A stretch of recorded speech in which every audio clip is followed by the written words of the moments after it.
Well, hi everybody, and welcome to our class today. This is a new class that we have never taught before at the BYU Library, or at least I should say we've never done it on a Sunday that I'm aware of.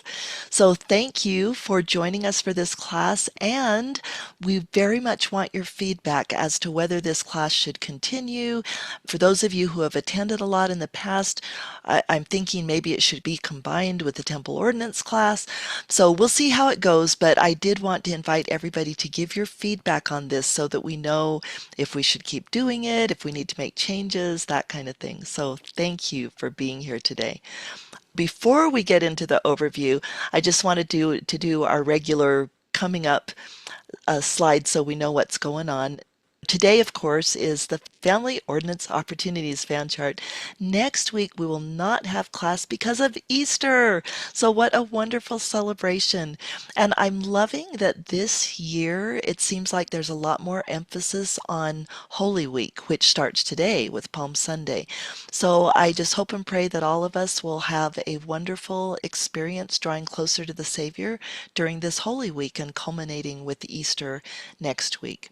So enjoy your time with your families or however you're spending Easter, especially drawing closer to the Savior. And then we will pick up with our classes on April 27th when we will start the Timeline Grid series. Here is what we've got on the schedule for today. So first of all, we're going to talk about the sacredness of temple ordinances just very briefly. I think as we do, it will become obvious why I chose to include this topic in this particular presentation. Then, just in case descendancy is new to anybody on the call today, because I find that a lot of times people aren't familiar with this term. So if you're not familiar with descendancy, we're going to define that and show some illustrations. Then we'll take a tour of this new fan chart tool. Number 4, we'll talk about verifying names, and number 5, next steps, where do we go from here? So now we'll race through that. Want to invite everybody to watch for key takeaways today. So if this is your first time joining us, a key takeaway is just something that you notice in class today that you feel will help you or will help you help somebody else. We do this for two reasons. One is that research shows that when we watch for key takeaways, it solidifies learning in our minds. Pretty interesting. And then another thing is at the end, we'll invite everybody to share their key takeaways, and that gives other people a chance to learn from you. Because what I've noticed is many times somebody will get an insight that another participant didn't get, and vice versa. So it gives us a chance to all learn from each other. Okay, sacredness of temple ordinances. We could ask a number of reasons why we do temple work, but when it comes down to I would say the bottom line or the main reason that everything else supports, we do temple and family history work to make the blessings of Christ's atonement available to all Heavenly Father's children on both sides of the veil. We cannot take full advantage of the atonement without temple ordinances, and neither can our loved ones on the other side. Ordinances for our deceased family are just as sacred as ordinances for our living family. If you have ever helped prepare a child for baptism, think about how important that was and how you took special care to make sure that child understood the sacredness of the covenants they were making. You wanted to make the day very special and meaningful for them. Same thing, for instance, for a missionary getting his or her endowments. We tend to realize that ordinances for the living are sacred. Sometimes we can get a little careless or even flippant with ordinances for our deceased family. And that is actually a little bit of a temptation with the tool that we're going to talk about. I know of some individuals, I better not name names, but individuals who are concerned about this very thing, that we maybe will treat the ordinances a little bit lightly when they're easy to find with a tool like the one we're going to be talking about. So for that reason, it's important to mention that just because we have a tool that can find a lot of names doesn't mean that that's how it should be used, like for name harvesting or green temple clicking. We want to avoid too much focus on numbers because when we focus too much on numbers, it actually can distract from hearing the Spirit because the amount becomes the important thing. I've seen it encourage inappropriate competition.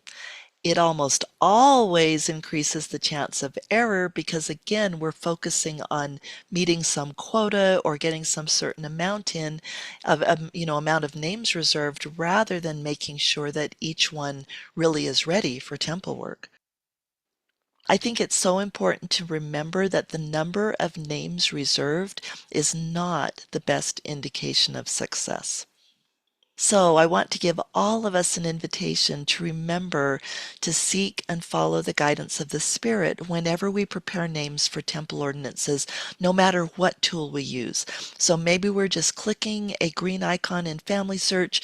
Maybe we're using Ordinances Ready. Maybe we're using the fan chart. It actually doesn't matter what we're using. We want to be sure to seek and follow the guidance of the Spirit in preparing these names for these sacred temple ordinances. So, with that being said, let's move into the next part. What exactly does descendancy mean? If this is a new term to you, it may help to contrast it with ancestral or traditional research. So, the research that many people are familiar with is to trace lines back in time from you to your parent, to their parent, to the next parent, and so on until there are no more valid records. To illustrate this, you start with yourself, then you do your dad and your mom, do your grandparents, keep going on back, same thing on the other side, again until you run out of resources, till you can't trace those lines back anymore. Well, descendancy research actually starts out the same way. You start with yourself, and then you move backward on the line of your choice. In this case, I'm going to my dad, then his mom, and so forth. I've put red lines around to indicate the particular line we're following. But the goal is to follow some line back and get to a direct line couple. And generally speaking, unless you're working in Asia where they have really good records going back for centuries, generally speaking, in the United States, in England, in Europe, in Australia, you're not going to find really good records much before the early 1800s or the late 1700s. Now, that is a generalization. There are exceptions. But generally speaking, when you want to find this ancestor, you want to find somebody that you're confident is correct and that you've got good records that you can use going forward. So once you've chosen this direct line ancestor and spouse, so this direct line couple, then what you do is you trace their descendants down, hence the name descendancy. So in this example, the red outlined person is my ancestral line, but when you do descendancy, you can do all the siblings of your direct line ancestor, and then you can do all their descendants down through the generations until you get to the privacy period, which for terms of family search is 110 years from today. And all that means, if you're not familiar with the privacy period, is that if someone is born less than 110 years ago today, we are not to reserve their ordinances without permission from a closest living relative. But you can see that with descendancy research, it opens up hundreds and maybe even thousands of additional names that you might be able to do for temple work. And it's worth pointing out that descendancy research works best on a partial to full tree. If, for instance, you've just joined the church recently and maybe the only people in your tree right now are you and your mom and your dad, then descendancy research doesn't work in that case. And so you'd want to focus on ancestral research. But if you've got a full or partial tree, descendancy research can be a great way of finding additional people who need temple work. And so that is where this new tool comes in. Now, if any of you have used the old descendancy view in Family Search, I'm not trying to diss it at all, but I will say that I find it very confusing, mostly because of the indents, the way the family is indented, and the way that you have to navigate. So I actually find this new tool a lot easier to use. So let's take a look at it. When you go to the new tool, and I will give the link later on for those who may not have it yet, but you're going to see a page that looks similar to this. So up at the top, there's a beautiful image of a temple ceiling room, and then down below, you see this fan chart, only it doesn't quite look like the fan chart that we're used to. What is the most outstanding thing about this fan chart, or the thing that we haven't seen before, is that there are going to be numbers all over the fan chart. The numbers, this isn't obvious from the fan chart right now, but the numbers are always on a couple. So whenever you see the number, it's going to apply to the man and the woman on either side of it, and the number is going to indicate the approximate number of descendant opportunities on that couple, and you just click the number to see the details. So when you click the number, you get what's called an overlay. So it pops up on top of the fan chart. And it's basically just a descendant list of the people from that couple. So the couple is going to be up at the top under parents. And in this case, this screenshot, it's not dynamic, of course, but the dad is showing here because he needs more information, but the mom is already completed. So the parents will be here in this first level, then their children and spouses will be in the next level, grandchildren and spouses down in the next level, and I believe, if I'm remembering right, it goes to 4 levels. Oh, sorry, I forgot I had the call out. So there we've got first generation of descendants, second generation of descendants. But what if you get down to the fourth generation and you want to keep going? You haven't reached the privacy period and you want to see more descendants. It's super easy. Next to every person that shows possible ordinances on this list, there's going to be this little icon, and when you click that, it moves this person and their spouse, if in family tree, up to the parents position, which gives you 4 more generations going down. The icons are just the same as usual in Family Tree, but just to go over those, anytime you see an orange icon, it just means that there's not enough information yet to reserve those ordinances, and it will always specify what the information is. For instance, on this one, if I remember right, it says something like, you must have parents before this person can be sealed to them, of course, because I believe he does not have parents in the tree. These are not clickable on this overlay. So if you click like the ordinance, it will not do anything for you. But normally, if you're on a profile page on the ordinance tab, you can click, or if you're on the summary card, you can click whatever ordinance you want to click, and then if it's orange, it will show you what's missing. It'll tell you what you need to do to clear that name for temple work. And the green ordinances, there's a couple of different varieties of them. One is a green icon without a clock, and that just means it's available to reserve. There's also a green icon with a clock. What that means is that somebody else has shared it with the temple. It is available to reserve, but there's a time limit, hence the clock. So you've got 120 days, approximately 4 months, to complete that ordinance. If you reserve it and don't complete it within that time, it just goes back into the main temple queue. If you see somebody with an orange icon here, you won't see a button to request, but you will see a button to view details. That just takes you to the person's profile page where you can try to resolve that orange temple. But if you see a request button, that means you can go straight to the ordinances tab of the person's profile, and then you can request that ordinance. At the top of the overlay, there is a drop down that allows you to filter the list to specific ordinances.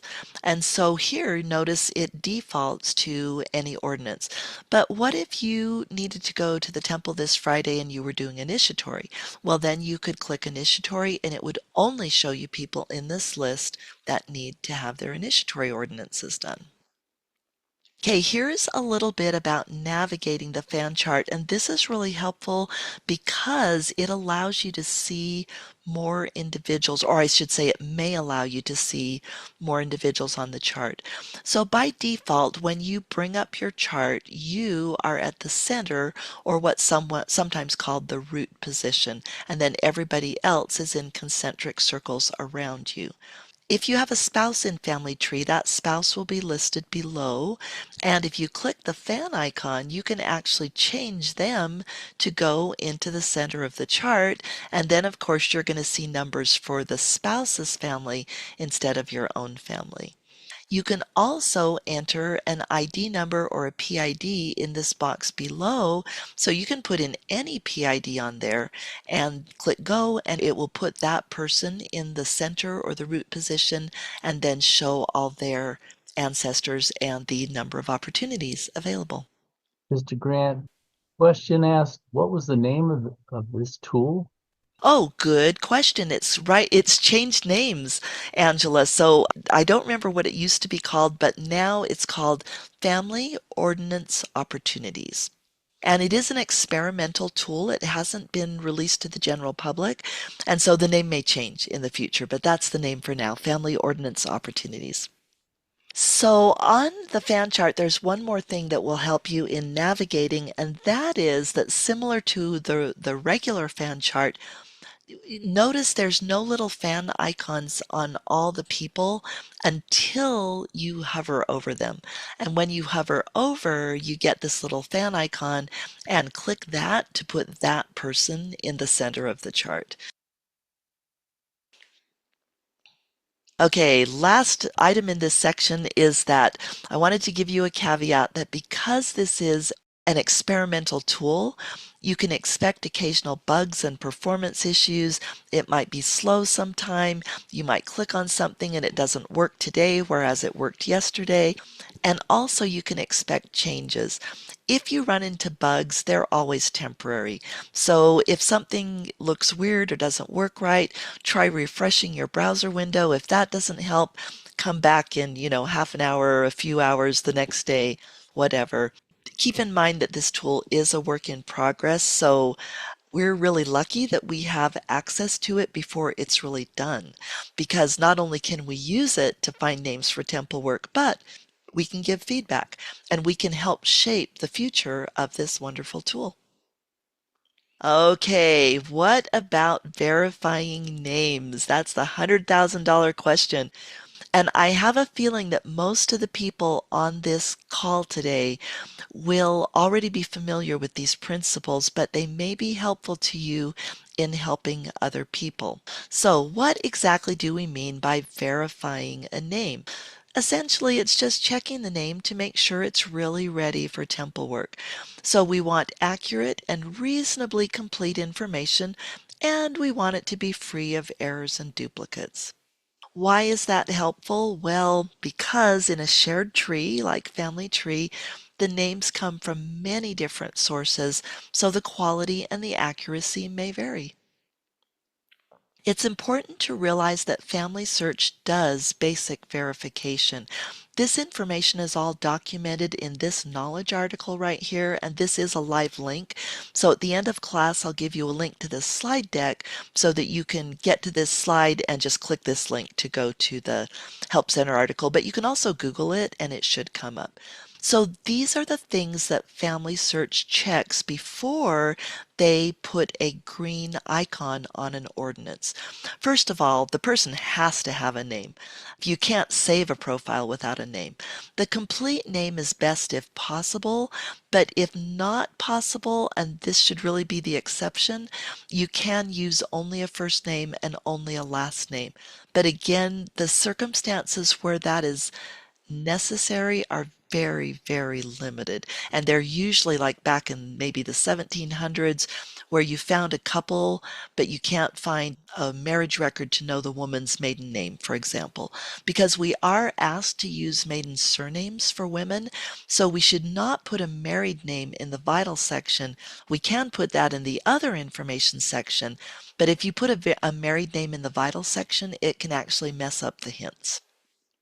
You do need to specify a sex in order for temple work to be done. The person does have to be marked deceased. We don't believe in proxy ordinances for the living as much as we might wish for that. So the person has to be deceased and deceased for more than 30 days. And this is a bit of a change within the last few years. It used to be that we had to wait a year until after the person's death. Thank goodness now the work is hastening that we only have to wait 30 days. The person does have to have a standardized date, and a year is okay. It doesn't have to be date, month, year. It can be just a year and a place for at least one vital event, birth, marriage, or death. They do have to be born over 110 years ago, otherwise permission is required from a closest living relative. For sealing to parents now, the name, sex, and death information is required for both parents. It used to be you didn't have to have it for the mom, and that always made me a little bit sad. Like, why would the mom not be as important to identify? And so now Family Search has changed their policy that we do have to have the name, sex, and death information for the parents. And no duplicates or data problems can be flagged on that person in Family Tree, otherwise the name is not available to reserve. So you can see Family Search does some pretty decent basic verification on their names. Elder Coles, did I hear you? Yes, a question. If you request initiatory, for example, will that mean that the baptism and confirmation have been done? Oh, good question. For this tool, my understanding is, so for this tool, let me back up to the screen that you see when you bring up the overlay. It actually shows what has been done and what has not. So yeah, really good question. You'll want to pay attention to these icons. If they're gray, it means the ordinances are completed or not needed.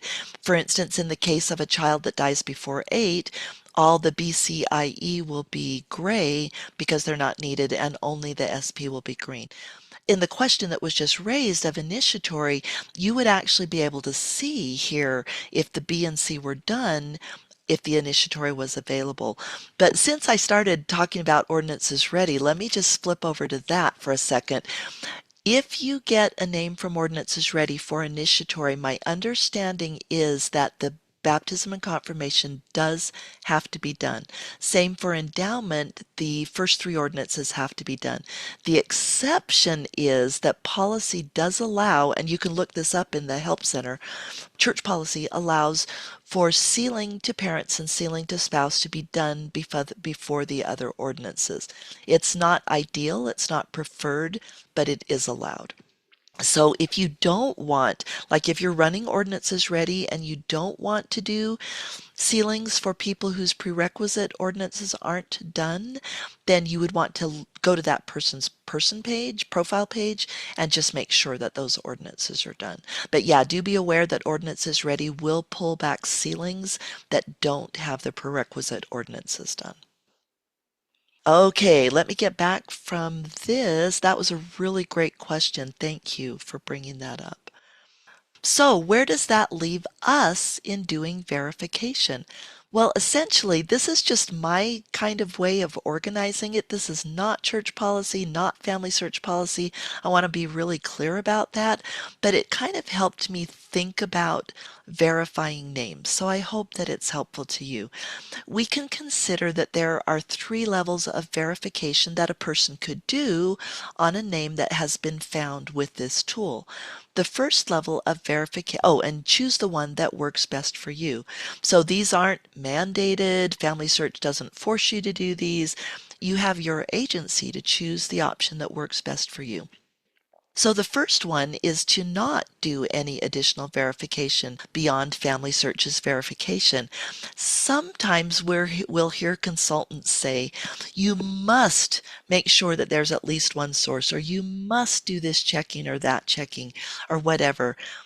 While I agree that that's very wise, that is actually not mandated by the church.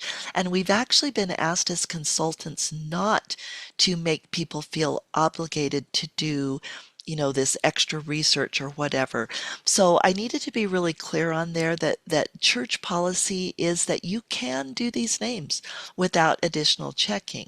But I have found that you can prevent a lot of invalid ordinances with just a little bit of simple verification that is not beyond the reach of most people.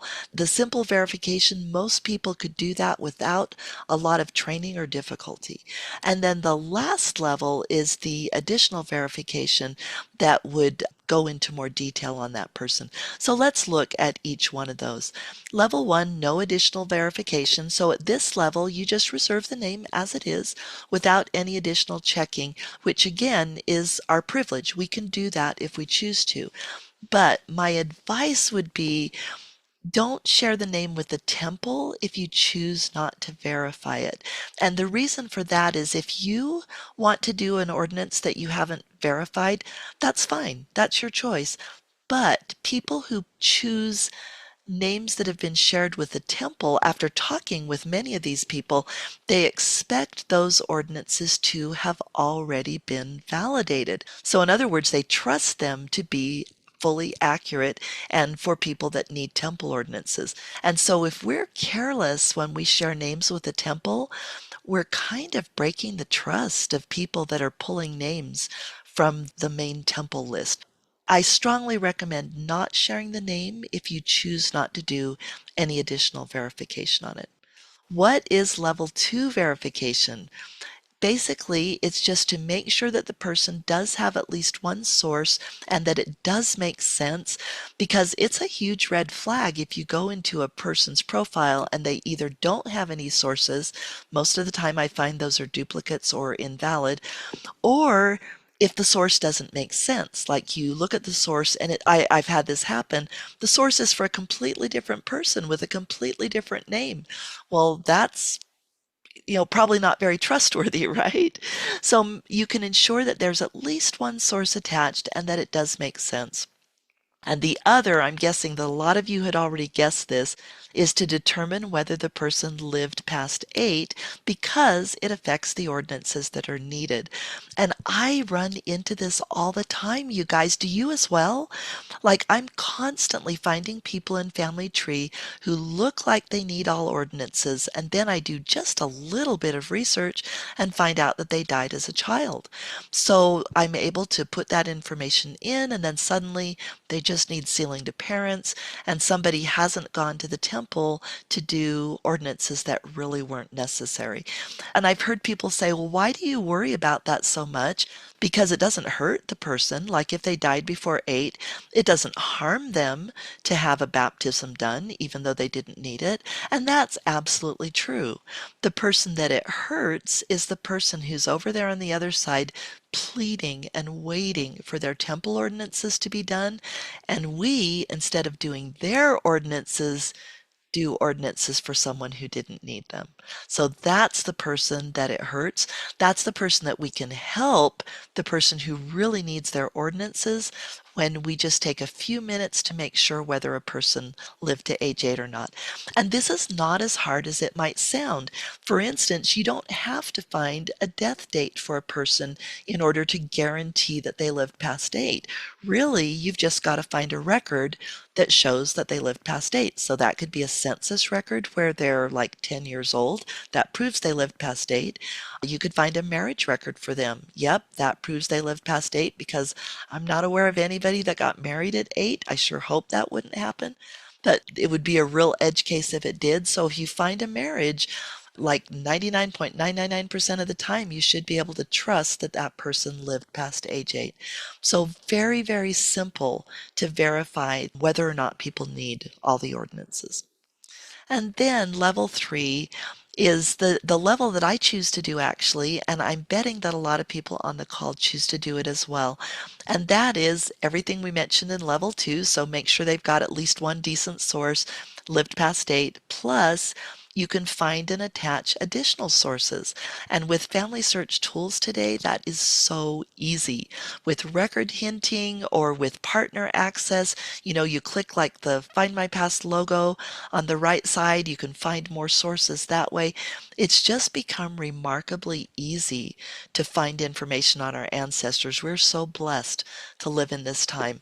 And as you do look at those additional sources, very often you'll find other family members that need to be added. So exciting. And then also, I always review the profile for red flags. What do I mean by red flags? Well, for instance, conflicting or unlikely dates, like one I just ran into, a name that was pulled from Ordinances Ready, actually, which I did not reserve. The death date was listed as 1836, and the burial date was listed as 1788 or something like that. So obviously, that would not have happened, that the person died decades after they were buried. So that's an example of a conflicting or unlikely date. Unlikely places, another one that I just saw recently where the parents were married in a certain place, most of the kids were born in a certain place, but suddenly in the middle, one of the kids was born someplace else. Now, could that happen? Of course it could. But back in the 1800s, was it very likely in the place I was researching in England among my poor family? So they weren't rich, they didn't couldn't easily travel. So, was it very likely that this child would be born in a different place? No, it wasn't. And so that was a red flag to me that I needed to do some checking, which haven't finished yet. I've made a note of it. So I can't, in other words, I can't tell you the resolution to that, but I strongly suspect that that child I found did not belong in the family. And then, of course, you clean up any issues that you find before doing temple work. And then the last one that I feel is so important and really only takes a few minutes. And we could reasonably bump this back to level two if we wanted to, is just to take a few minutes to look at that person's information and get to know them a little bit. Elder Richard G. Scott recommended this in a conference talk years ago. He said how it enriches our temple experience when we've taken the time to learn about that person. What was their life like? Where did they live in the world? What time period did they live in?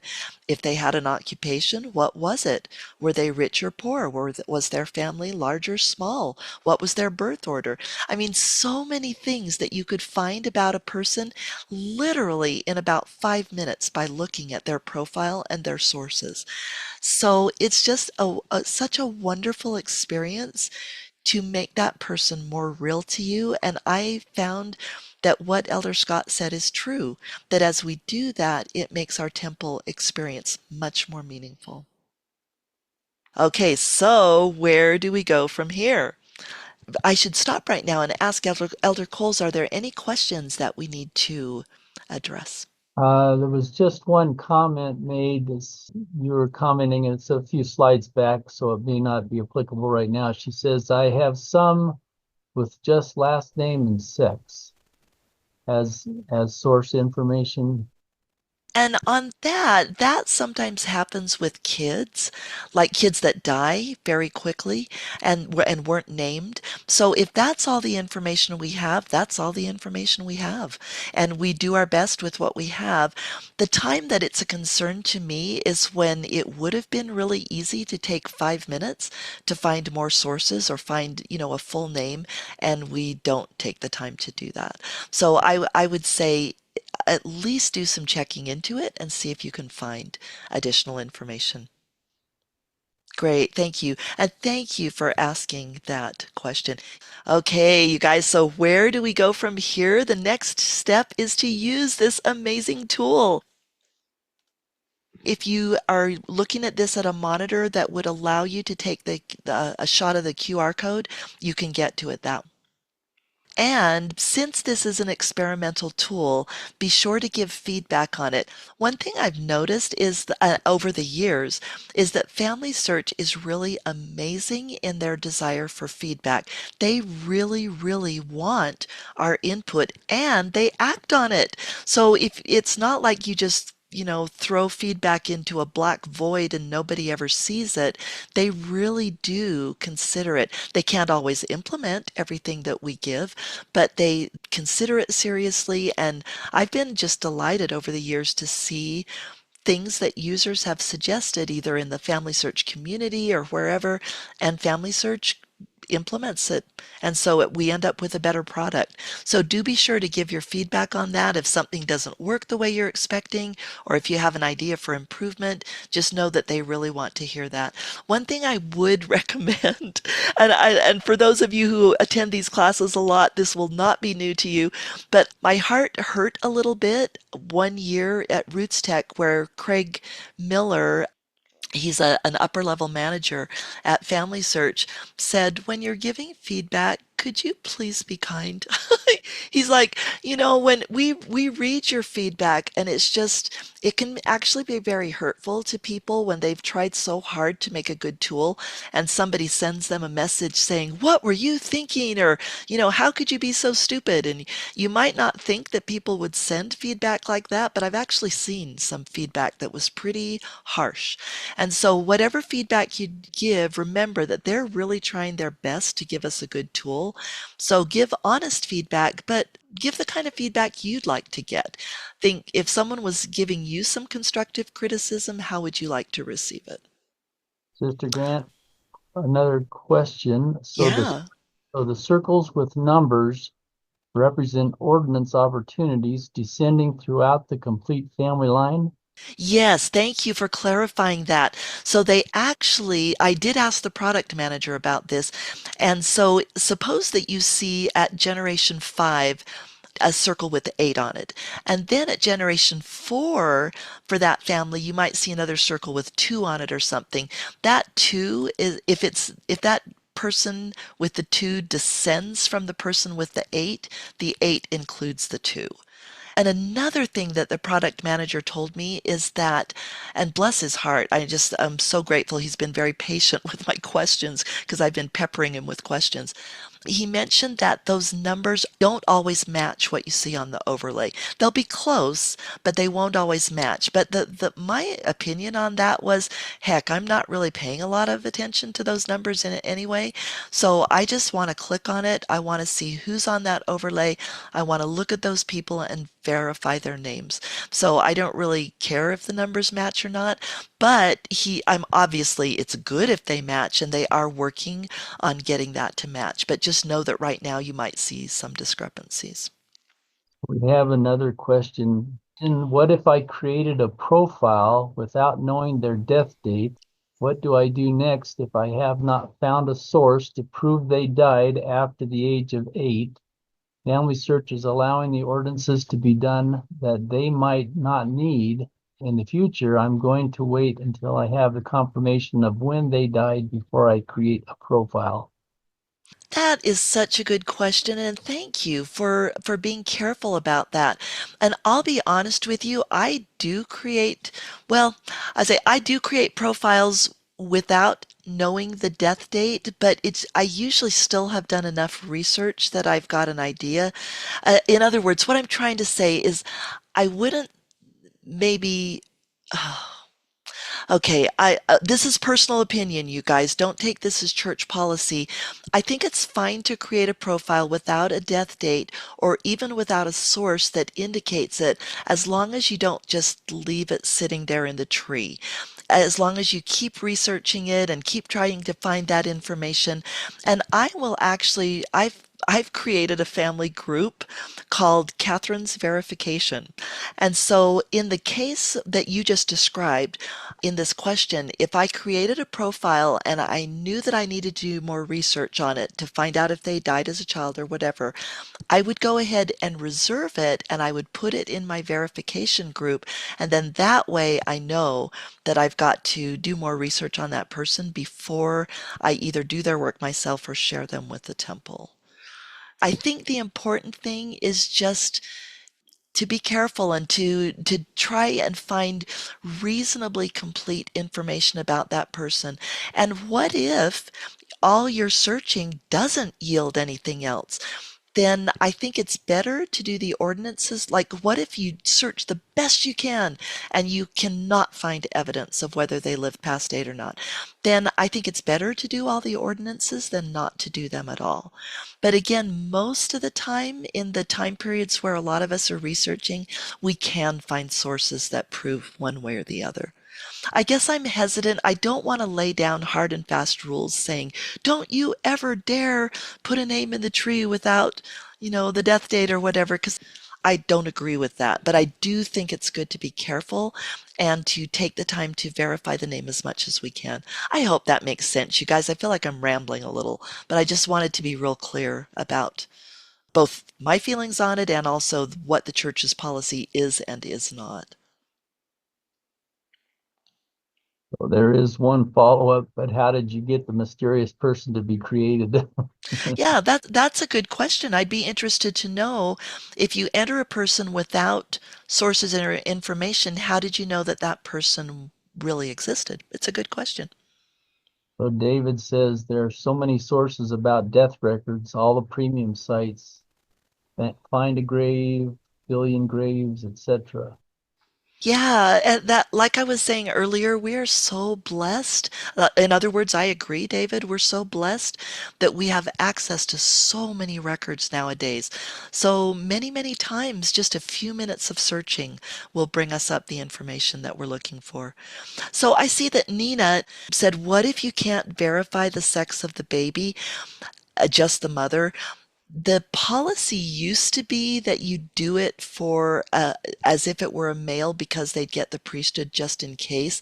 But that policy has changed, as I understand it, because if you don't have a sex for the baby now, in Family Search, you cannot reserve their temple work.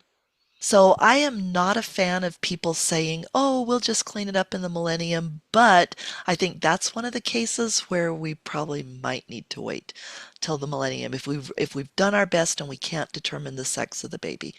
Another thing on that just popped into my mind, though, that has sometimes helped me on that is to fast and pray. Like, suppose that this is a close, maybe somebody that was your grandparent's child, or in other words, it's someone that you really feel close to. You found out that they had an unnamed baby who died. You don't know the sex, but you really, really feel committed to getting this work done. Fasting and prayer, and especially praying in the temple, can lead you to answers there. So, anyway, I hope that's helpful. Another thing I wanted to mention to you is that sometimes, especially if you're helping a new person use this tool, and I found that it is user friendly enough for people that don't know a lot about family history. But a question that often comes up is, what if I'm using this tool as a new person and I need help? Where do I go? How do I get help? Fortunately, there are lots of ways to get help. Ward and Stake Temple and Family History consultants can help. If there's a family search center nearby, you can go to them. You can go to a family search center. But suppose you don't have a family search center nearby. A number of family search centers do virtual consultations. So you just jump on a Zoom call, you can share screens. Hopefully, you can find one, Barb in Adelaide, that would fit with your time zone. So here's a link to the virtual consultation scheduling for the BYU Library, our organization that's putting on these webinars. Salt Lake does it as well. I believe the Lehigh Family Search Center also does remote consultations. So again, we are so blessed that we can get help like in our pajamas. We don't have to necessarily go someplace. The Family Search community is another wonderful place where you can post your questions and get input from other community members. Of course, there's online classes such as the one that you're attending. So there are lots of ways to get help, and the most important way is to rely on the Spirit. Not that the Spirit's always going to answer your question directly. Sometimes He does, but I've also found that sometimes the Spirit will direct me to, like, do a virtual consultation or take a class or whatever. The important thing is to listen to those promptings and to follow those promptings that we get from the Spirit to know how to proceed. Elder Coles. Couple of comments made by the audience. If you don't have a death date, can you create a profile and just put them as living? That's the first issue. Sure, absolutely you could. And that's something that actually would be a way to prevent other people from accidentally reserving a name that didn't do temple work. And just the thing to be aware of with that is that when you create a profile and mark them living, you're the only person who can see them. Well, unless you put them in a family group, but let's not go there. Let's say, unless you're dealing with groups, if you create a living person, you're the only person who can see that profile. Second question, is this what has been referred to as the blue fan chart? Yeah, it is. Next question, a new policy says leave it and it will be sorted out. I put the name on temple roll and months later I found an obituary that mentioned they were predeceased by a baby boy in 1918. Oh, Marion, I love that. So that's a great example. So she just confirmed, I'm assuming she just confirmed that, because I have known men that have the name Marion as well. I am assuming that you're agreeing with the policy when I said earlier that Family Search's current policy is if the sex isn't known, we do not perform the ordinance. So Marion is saying that months later, she found this obituary that said that they had a baby boy. And so that was a way that she found out the sex of this child who had died. Thank you so much for that great example. Another comment by THE. Thank you so much, Sister Grant. I'm going to put them in my to-do list so I can do more research on these family members so I can find more sources. Awesome. I love that. Another one was this tool on labs for a bit and then pulled. Do you have any knowledge as to why it would have been pulled from labs since it seems to be a wonderful tool? Understanding I got from the product manager was that upper management at that time did not feel that the tool was ready even for as wide of distribution as it would get in labs. And so, for instance, the numbers didn't match and they were concerned about that. And I get that. I can totally understand why the managers would be saying, well, your numbers are off. Is this tool really ready? But like I said, I don't care about the numbers. I just want to look at the opportunities. Maybe someday it'll get back in labs, but I did check with the product manager before doing this webinar just to make sure it was okay. And he said, yeah, it's fine to share the link by word of mouth, even though it's not in labs. And again, he's really encouraging people to give feedback on the tool so that it can be improved, and also to let Family Search know that we're getting value out of it. Because I love this tool. It's helped me find so many people to research and names for ordinances. And that's another thing I don't think I said earlier. One thing I love about this tool is it's helping me find places where I need to clean up messes in family trees. So as I look at these, like lines I probably wouldn't have gone to, but I look at the people that show up on the overlay and go, oh my goodness, this person has two spouses, but they're overlapping, but the marriage records conflict or whatever. And so as you look at these names, it just gives you a great opportunity to improve the quality of the tree. So to wrap up then, the Lord is providing tools like this fan chart to hasten his work, and we're so blessed to be able to participate in it. And I just want to add my testimony that I know that the Lord will bless us as we seek his help.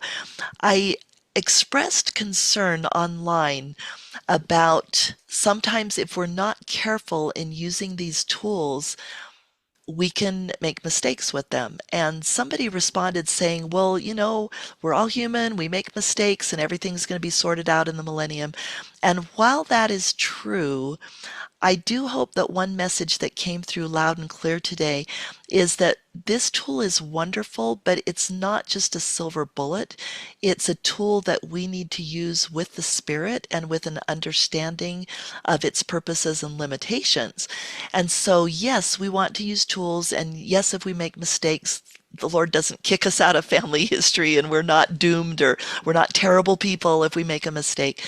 But we do want to do our best, right? To be careful and to do valid temple work. So, by way of summary, we talked about the sacredness of temple ordinances, and I hope it's more clear now why I wanted to do that, that we don't just indiscriminately click all those green icons that come up, but we remember that these ordinances are sacred.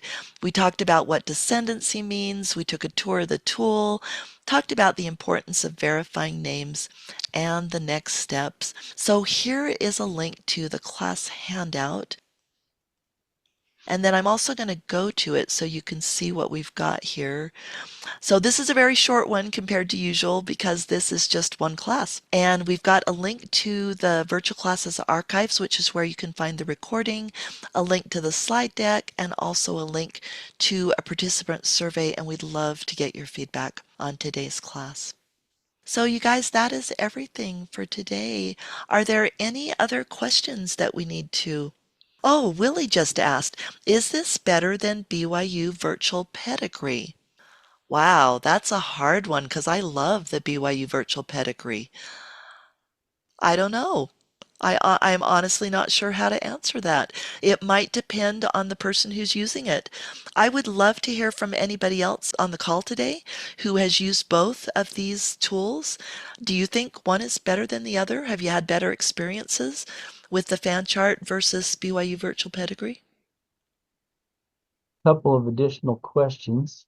Diane says, does it indicate if someone else has reserved the ordinance? Yes, it does. And so if the person has reserved it and not shared it, it won't. Okay, let me backtrack on that. I was just going to say it won't show up. That would be like if all the ordinances are done.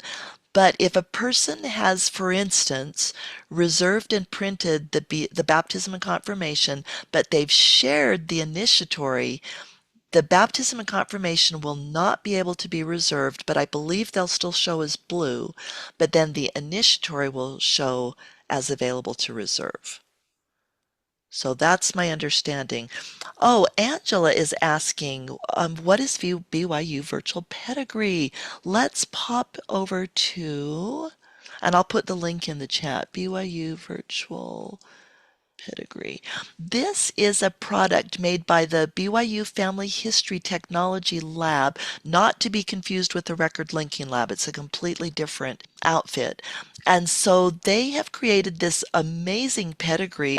So let me just sign in really quick and show you why I like this.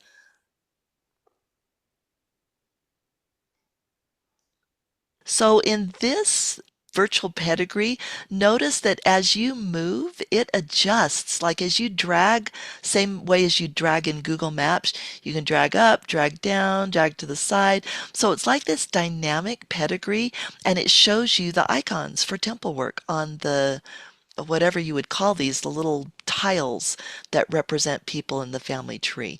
And I love virtual pedigree. I think it's very, very cool. Notice that it has all these helps, these research helps over here on the side too. For instance, they probably don't have children, maybe have children, probably have children. So anyway, just wanted to show you that really quick. I love it. We have another, in some countries, if you see children with the same name, the first child probably died. Oh, thank you for pointing that out. Yeah, if you see, as I know that's the case in the British Isles, where I do a lot of my research, that I'll have, an Anne Bescaby who died in 1823. And then a few years later, there will be another Anne Bescaby that was born in 1825. So at that time, it was not unusual for parents to give a child the same name as a deceased older sibling. So yeah, you got to be careful there. For one thing, not to merge them, but for the other thing is that if you see two people with the same name in a family that were born 5 years apart or 10 years apart, but the first one doesn't yet have a death date, probably they died and we need to find their death date, or they're in the wrong family. We have another comment from Ann. I like your idea of Kathryn's verification group. That reservation serves to block another person from blindly reserving and performing the ordinances for your person that you are still researching. It would prevent me from forgetting that I don't intend to do their work immediately. Yeah, that's why I did it. Honestly, it sounds like we're on the same page there because I didn't want to lose the people, but I didn't want to leave them in the tree, but I didn't want them in my main temple list because I was afraid I would accidentally do their work, I'd forget, and I didn't want a separate spreadsheet because I actually do have a spreadsheet of all the stuff I'm working on, and it's just a hassle. You go back, oh, is this person in the spreadsheet or whatever? And putting them in a verification group just for me solved all the problems, just made it super simple. The only thing is, like, don't put them in the verification group and then just forget about them. You want to be actively working on them and be aware that the expiration date applies. If you leave them in until the expiration date, they'll just pop out of your group. In other words, the purpose of the verification group isn't for them to sit there for months, but rather to actively get them ready for their temple work. Maria said, thanks so much for this presentation. I don't want you to get too excited about this. This is my new, very most favorite tool to use and to share. Helps people to do a little work in as easy way to be more involved in finding and fixing family members. I agree wholeheartedly. In fact, a dear friend wrote me and said something. In fact, she might be on this call, Annie. Annie Williams, if you're on this call, what was it you said a few weeks ago that you felt like the people were calling out to you as you looked at the overlay? It was just so cool that you could feel that those people wanted their work to be done. And it was just a very beautiful experience. Jamie says we should also keep in mind that we're trying to create a correct record that is worthy of presentation to the Savior. Yes, absolutely agree on that. Sometimes people hear that and they go too far to the opposite extreme of being paranoid, of making any kind of mistake. And we never want people to feel that way.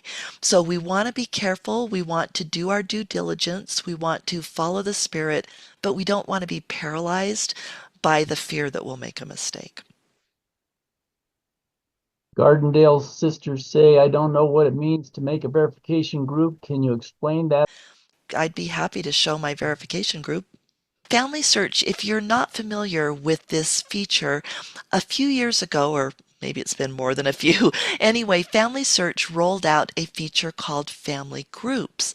And Family Groups allow you to do basically two things. One is to do a living family tree that you can share with other close family members. So, like, I've got a Grant family tree. My dad's in it, my siblings are in it, my niece is in it. So, it's a place where you can build a family tree of living people. Everybody can see it who's in the group. You can attach photos and everything. So, it's a safe place for living people to work, and only the people who are members of the group can see the tree. Well, also in those family groups, you can have an ordinance group. And so you can share ordinances into that group, and members of the group can reserve them, and they can also add ordinances to the group. So that's actually the real purpose of groups. The way that I'm using them is maybe a little bit of a hack, but it works. And there's no policy against it or anything. It just isn't really the purpose of it. So to create a group, you actually click on your name and then go to Family Groups. And I actually probably can't create another group. I think I'm up to my limit. You can only create 10 groups. If I weren't up to my limit, so when you go on, if you sign on to Family Search, then click on your name, click Family Groups, it'll take you to this place. You'll want to click Create Group. And then you'll be walked through a very simple setup of a group. It's going to ask you for the name. It's going to ask you if you want to share temple ordinances, and it's going to ask you if you want a group tree. So you just answer those questions. And so I created a group and called it Kathryn Verification. And I said, yes, I want it to have ordinances, but no, I don't need to have it include a tree. Once you have set up a group that includes ordinances, then when you go to your temple dropdown, you're going to see an option for group reservations. And when you click on that, all your groups that you're a member of are going to show up there on the side. And so my verification group shows here. And when I click on the verification group, it shows me people that I still need to research so that I can have their ordinances done. I hope that helps answer that question for what a group is, how you set it up, and how you can add your ordinances. Oh, one other thing that might be helpful to show you. So when you first reserve a person, let me pop back over here. When you just reserve them, they're going to show up in your main temple list, which is my reservations.